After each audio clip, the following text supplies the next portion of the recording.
Streaming. Hi, good morning, everyone, on this first Monday of May. So, for those of you who are early, glad to see you. I'm going to hang out for about 2 more minutes, a minute and a half, so that we can, what am I trying to say? Have everyone together at the same time. It is the first Monday of May. We're moving along. We're moving farther away from winter. For those of you, I'm a spring baby, so I don't do snow. I don't know how you are, but the trees are in bloom, the flowers are in bloom. If you can get to Highland Park, I wouldn't go during the festival, but that's you. And they're setting up. I pass through Highland every day. Park is beautiful. You can get to any of our local parks and see all of this beautiful nature unfolding around us. It's a great way to take in the beauty of the earth and also to shed some stress or tension from whatever you may be going through. So here we are at 11:30, and I just want to again welcome everyone. If you're coming in new today, so glad you're here. Um, You can send me an email if you'd like to acknowledge your presence. And looks like I have a guest popping in. Who do we have here? Hello, how's it going? Good. How you been? Good. Look at the dew. You looking fresh. How are classes? Good. How are finals? Are we about done? Thursday I'm done. My last one. All right. Hallelujah. So we have Thank May goodness. joining us. I know it's been a tough year, period. So to be in school, Mm, I just admire your strength and determination to get to the end. So we're in reading today. We're going to talk about argumentative essays and how to set up a template to make an argumentative essay so that you have a strong statement. So let's just share our first screen. It's not going to be a real long lesson today. Let's take a look at what we got.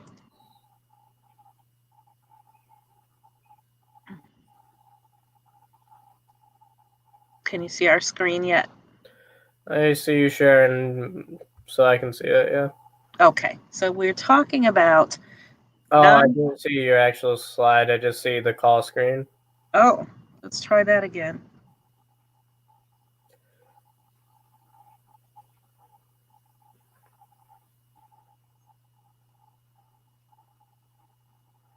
There you go. There we go. And actually, I'm talking about the wrong lesson.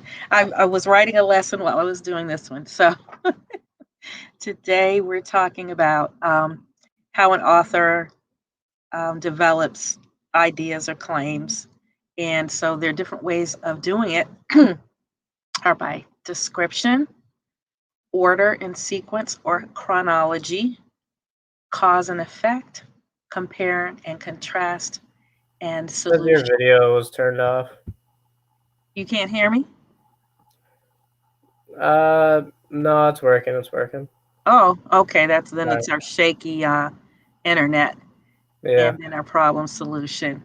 So then we'll go on to the next one. Oops, I did that wrong. Which there is a 6-minute video, and you generally can't hear them. It's the structures of informational tests, but a lot of it is visual. It's Khan Academy. So if you want to hang out and read along, you can. And then we've got a worksheet to show us how to organize these structures. So here we go with this video.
Yeah, that's silly.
Mhm.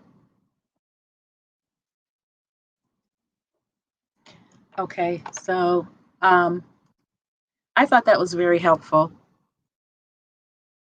I liked it. It was funny and it was entertaining. And I think that it did help to sum them up. So let's take a look again at our structures by description, chronology or time, right? Cause and effect, compare and contrast, problem solution. So those are the five that we'll be going to be working with. And let's take a look at some questions now. Excuse me. So let's skip this first page. We're not going to do all of this. But again, these are our five. And so the directions ask to read the passages and on a sheet of paper, identify the main pattern of organization used in each paragraph and put information from each passage into an appropriate graphic organizer. So these would be the organizers. Okay. And then you feel free to make changes to the organizers if necessary. So let's take a look at our first paragraph. Why do we have schools?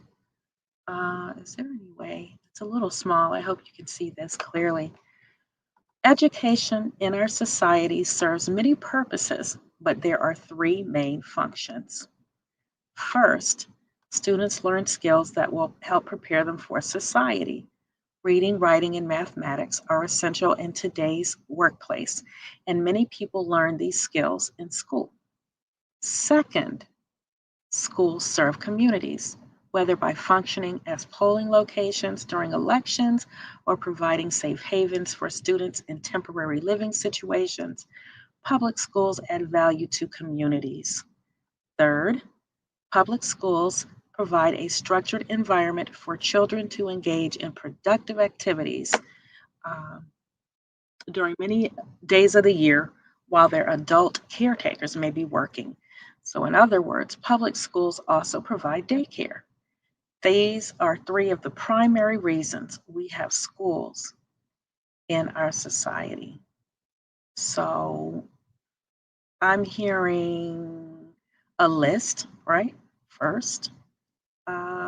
Wish I could change this to Google. I hope the whole thing doesn't, the whole thing doesn't, if I try to open this with Docs, let's see what happens. So I can do some highlighting here. And why I believe that this one is in the first category. Let's see where we go. There we go. So we've got a list, right? First, second, and third. So this would be our time chronology. Things are happening in a sequence, right? The first thing is that students will learn skills that will help prepare them better for society. So I would like to just highlight that sentence. And then second, I mean, they made it very easy. Schools also serve communities. Second. And then third, public schools provide. Why do we have schools? Here are 3 reasons. First, second, and third. Public schools provide a structured environment for children to engage in activities during many days of the year while their caretakers may be working. Okay, so that's third. And that's why we have schools, right? Let's take a look at the second one, and then we're going to stop here. I'm going to let you try some of the others. There's a big gap here. So, in 1821, the first public high school in the United States was started in Boston. By 1900, 31 states required children to attend schools from the ages of 8 to 14. As a result, by 1910, 72% of American children attended school. Half the nation's children attended one-room schools. In 1918, every state required students to complete elementary school. In 1954, the Supreme Court in Brown v. Board of Education unanimously declared that separate facilities were unconstitutional and desegregation began. So it says milestones. So these are things that happen within time, a chronology of time, but they also happen in a sequence. But it's not a list, correct? So I think this would still be chronological by giving our year, what happened this year. And then by 1900, it is giving us a chronology of time and how public school began. 1910, we see what's happening each year. A chronology, it is